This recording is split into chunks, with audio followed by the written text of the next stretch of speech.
Hey there, all you creepers and reapers. Welcome to another episode of the Femme Fatalities. I'm your co-hostess, Anna, and I'm here with... Hey, Grieflings and Frightlings, it's Margaret, and we've got another.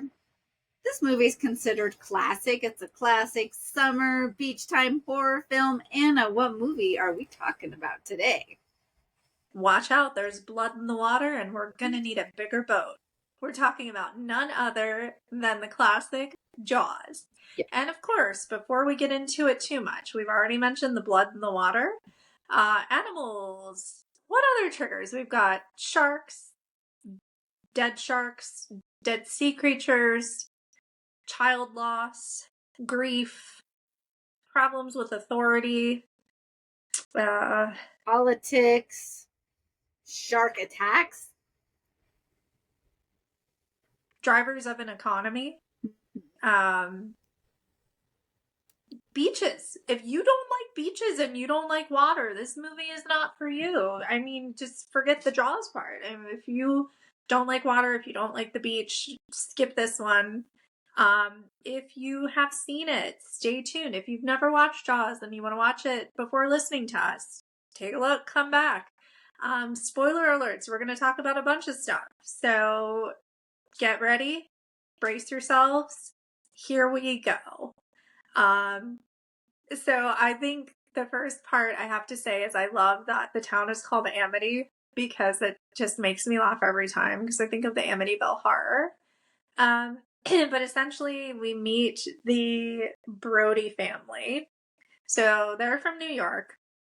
Chief Brody has moved his wife and kids to Amity Island, and he is the police chief. It's very calm. Not a lot happens there. They're very much a touristy town, and most of the people there rely on revenue from like Memorial Day to Labor Day. That's their busy season because it's a beach town. Only come to find out, there is a random great white shark that has shown up in these waters and is ravenously hungry and eating beachgoers. Yeah. So then they gotta find the shark. And through a series of unfortunate decision-making events, they hire someone who is a specialist to come in, and he's called Hooper. So Chief Brody and Hooper go out on the boat with this other fella called Quint. And Quint is, no pun intended, your quintessential rough and tough ocean freight running kind of animal hunting guy of that time. So they're out there, they find Jaws, and they blow Jaws up in the first one, right? Yeah, they blow Jaws up. Quint doesn't make it, but then Chief Brody and Hooper do. And that's it. And then there are a bunch of other Jaws movies, although I think the most hilarious one is when Chief Brody's widow takes vengeance on the shark. But I'm getting ahead of myself. So Margaret, what is your takeaway in relation to this movie? Like, what do you think is the biggest takeaway? Oh my gosh. I'm looking over my notes. So when you talk about Quinn and not Brody, the science guy, Hopper. Hooper, yes. Hopper, They Hooper. are really like old, new, this is the way it goes, and right. Hooper's like, no, like this is science and blah blah blah, versus the old, we do it this way, and his curiosity, which is really interesting. So I wanted to touch on that dynamic. What is my takeaway from this movie? That there's always going to be people that disagree, that don't listen, because we start with Brody being like, there is a shark, we need to close the beach. And powers that be, and we see this repeated through history, we can't because it will do this, and then the catastrophe that could be avoided if you're like, okay, we're going to have to suffer some economic loss. How do we figure out how to deal with that? So we're not dealing with life loss. And so oftentimes how people make that decision, I can't lose my income, so then they put their life in jeopardy. And sadly, people here did not have that option. So, oh, and go back real quick. What a classic opener. I feel like this is one of the best horror movie openers. It's classic, it's great, it sucks you into the movie. Absolutely, yeah. I mean, the opening scene, it's just great. It's memorable. It's one that everyone knows. It's so famous. And I agree with you in terms of the economic drivers. One of my favorite scenes actually in the movie is it has nothing to do with the shark. It's when the mother of the boy that had gotten eaten just walks up and slaps Brody right in the face. And I'm like, yeah, I mean, she should. They should close the beach and um, you know, at what cost is a human life or future human lives going to overpower the revenue for your city? And what does that look like, and how to circumvent that, and what alternatives are they thinking of? And I think the lack of creativity in the face of the adversity to change is really something to be said as well. And of course, this movie did take place, what, 50 years ago? Was it his I want to 50th say, anniversary? I think it's the 50th anniversary. Um, so they didn't have social media, they didn't have the internet, they didn't have all these easily accessible things. I mean, you were lucky if you had a TV that was colorized in your house. Um, so things were very different. But when we look at it today and we're talking about economies of scale, like, the residents easily could have started a drop shipping company from the comfort of their homes and not had to go into the water. And there were a lot of different alternatives that didn't involve the risk associated with the waters. So I think just applying it to today is, maybe being more change positive, trying to see one another's sides, trying to come up with creative, helpful, beneficial solutions that also don't put people in danger. And not only the people, but also Jaws. Like, I genuinely feel bad for the shark. He took a wrong turn in the ocean. He's at Amity Island. He's just trying to survive and live his little sharky life. Yeah. Like, he's just doing what's natural to him. It's not like it's malicious. He's hungry. Yeah. And I think too, Yeah. like in the dark, in the beginning, like the girl that gets attacked in the dark, well, the shark doesn't know if you're a fish or a person. And then the kid that's on the floaty, it is documented that sharks will see that and think that that's an eel. And that's why a lot of shark attacks happen on floaties, because they think that it is something they typically eat. So,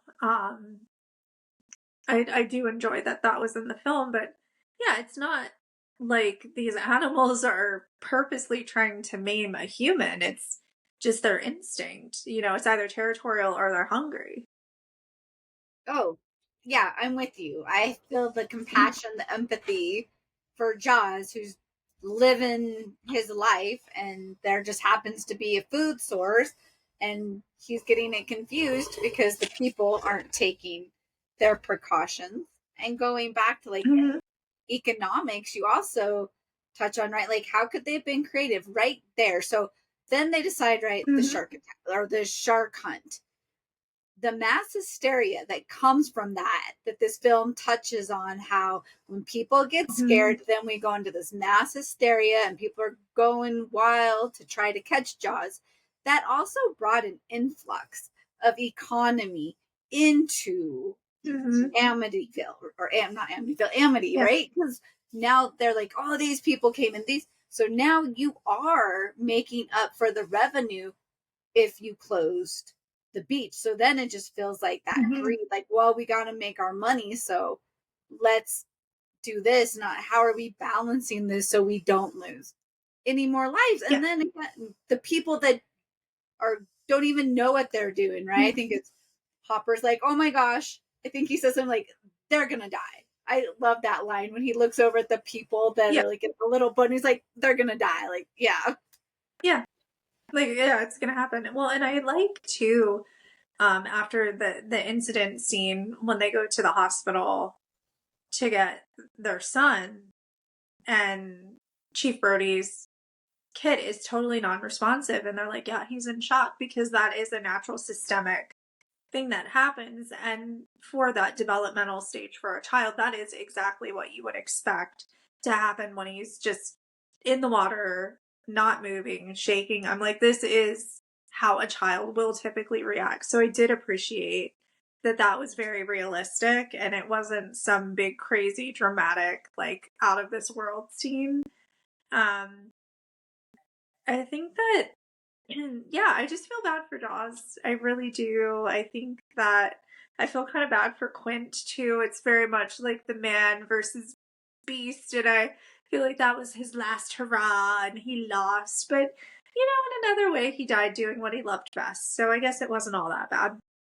He feels very Hemingway-esque, like Old Man in the Yes. Sea, that like you touch on Mm-hmm. that. Like this is his man versus animal, and he's ready. Mm-hmm. He's got his story to tell about how he survived a shark attack and so much. And that is, I like that part of the movie. It's these three men's journey into, right, Quint Mm-hmm. facing his trauma, facing his past, Brody facing life changes, and Cooper, like his curiosity, like feels like he's growing, like he's still Yeah. discovering who he is. So he's coming in with, "Ooh, you're the expert. Tell me this. What about that?" And a little know-it-all. I feel like that's what we do. Like when we're Mm-hmm. first starting in our field, we're like, "I know it all because I just learned Yeah. this," and forgetting, oh, there's people that have years upon years of wisdom. Absolutely. Totally is. It's like when, the fresh graduate comes in and they've been there for 20 minutes and they say, oh, well, why don't you do it this way? Why don't you try this? And then the person that's been there 30 years is like, if you need me, I'll be on my cigarette break. You know what I mean? Like just that dynamic. And I think it's really cool too, because it shows these, characters of different ages from different generations, and they're all still learning. They're all still changing. So much, especially in that era, you heard of, a boy becoming a man and a girl becoming a woman, and that's kind of it. You're just supposed to like metamorphosize into this feminine or masculine identifying being, and not change or shift anymore. But the movie does a really good job of showing that, you know we're all chameleons, we're all changing, we're all experiencing life, we're all learning and living at a different pace and in a different way, and that's okay. Oh, I love how you bring in that developmental piece as you touch on how so often in our media it is focusing on that adolescent into adulthood. And here we have three men of possibly different generations. They're different ages. We know that they're in different stages of life and what each of them is going through and how they're supporting each other or challenging each other and even learning from each other. So I feel like even when it shows the tension that can happen, how we can work through the Yeah. tension and how we can become a team, which ultimately they're trying to get rid of Jaws, like you said. Quentin doesn't make it, Mm-hmm. and the iconic end scene, right, with Brody and Hopper kicking their feet back to the Yeah. shore on their little Oh piece my of driftwood.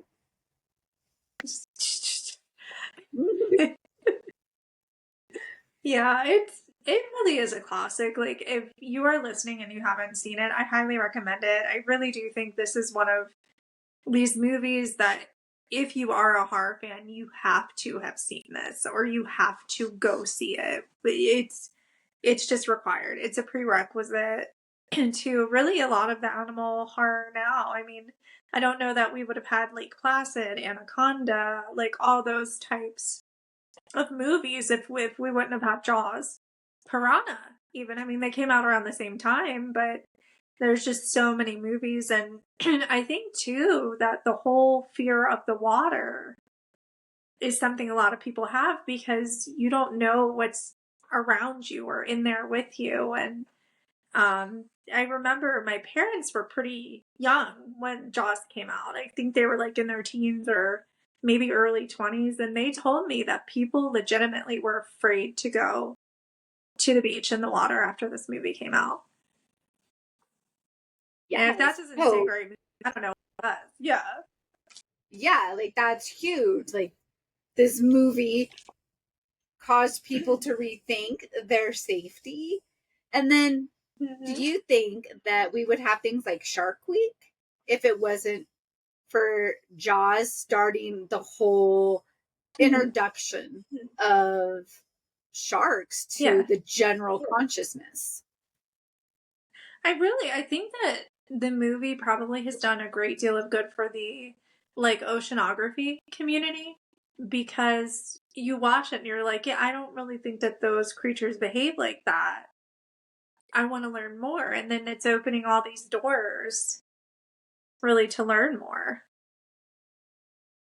And And I think that the tongue in cheek of how the boat is called the Orca, because killer whales, I read somewhere that they're well known for attacking specific species of shark. And so I find that to be really, I just enjoyable. Like being a kid and a teenager, I'm watching the movie on TV when it was on. I never picked up on that, but watching it now, I was like, that was really clever. ooh, thank you for bringing up how small attention to certain details in movies can make the movie that much more enjoyable. That's like when you're a fan and you watch a horror movie and the director writer puts something in there that you're gonna get because you're a fan and the general audience won't get, and that just it adds to Yeah. the viewing pleasure, the excitement when you're like ooh. And then if you talk to somebody and you're like, oh, now I have to go back, I'm gonna rewatch this because I didn't catch that because I wasn't Mm-hmm. looking for that. I think Anna and I have talked about a couple movies on here where we're really excited because we know that the creator is a fan, and so they've already Yeah. shared like, I'm putting these Easter eggs in my movie, and then you're like, oh my gosh, now I really want to see it Mhm. that much more. Or when you watch and you go, oh my gosh, that was tribute to Romero, to Craven, to Spielberg, to even we can think of like certain writers maybe that maybe Yeah. influenced the creator. Oh, absolutely. And hey, I've got to ask, who do you most relate to in this movie? Oh my gosh, I guess I'm gonna go with the mom, right? I'm like, get out of the water. Like, what are you doing? However, I think if I was married to Brody and I knew there had been a shark attack, there's no way in hell I would have my kids at the beach. No No. way. No. We're not going. I don't care. Kick and scream. And I'll also be the type of person that'll be like, there was a shark attack. There was a shark attack. I'm going to tell everybody. Your boss doesn't want everybody to know. Well, I think people need to know. I'm the person that's walking my dog, and if I see an off leash dog, everybody else I see that has their dog on leash, I'm like, off leash dog up there, off leash dog up there. Be warned that there's, I don't want people to get hurt. How about you? I actually relate to Chief Brody in the sense that like I'm far enough in my working career life where if I make a recommendation and maybe those that I'm recommending it to aren't fully receptive, I realize and know how this is going to pan out.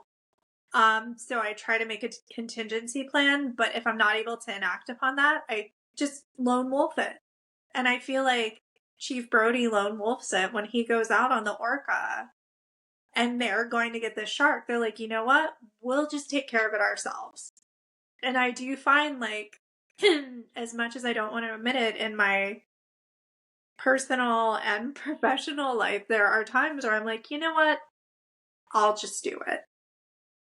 Got it. And I'm like, that's very Chief Brody. But I think everyone could say that about themselves. Sometimes you're just like, you know what? I got it. Don't worry about it. I'll take care of it.